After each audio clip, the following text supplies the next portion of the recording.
Winning strategies. So when we are younger and we have come into this world that's full of sin and separation and stress and anxiety and fear, we are born to parents that are carrying that inside of themselves. And the environments that we're born into are also often very stressful.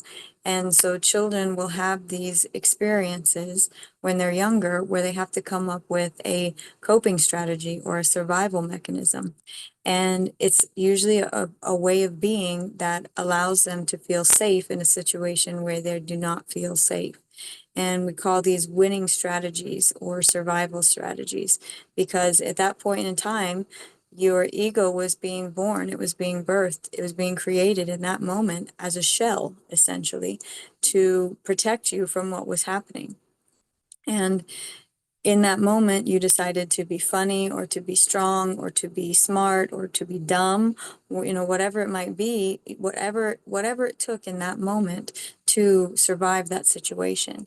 And it usually happens at, three or four poignant moments in your life where it's just this chaotic situation where you have to do something, you have to change your way of being in order to adapt to your world that you're in, that situation that you find yourself in. And I know for myself, some of my survival strategies, my winning strategies that my ego came up with for me was that I was going to be the helpful one. I was going to be the one who knew how to do everything so that she would be needed. And that gave me a sense of belonging, and that made me feel like I would never be left alone or that I would never be abandoned because I was so helpful, people would always want to have me around. Another strategy that my ego came up with was hardening my heart. That it was really painful when I opened my heart to love and then it got shut down, squeezed, stabbed, not wanted anymore. And so uh, that was another strategy. Just harden your heart. Don't allow emotions to come in or out.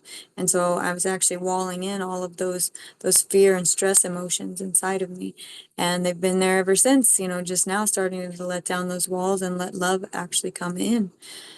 Another one of my strategies was being smart, being capable, knowing how to do things.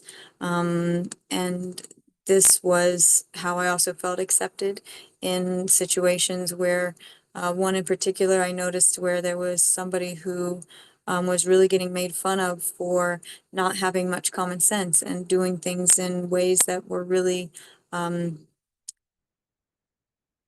dumb is the word that comes to mind, just really dumb ways. And so for me, common sense became critically important if I wanted to avoid that feeling of being made fun of or being embarrassed or feeling shame. I needed to be smart and I needed to have common sense. And so our ego creates these strategies and tactics and we carry them with us all the way through into adulthood. And so these things, these ways that we won before in the past are how we're still acting in the present. And so the hardest ones to let go of are the ones that you're still being rewarded for now as an adult.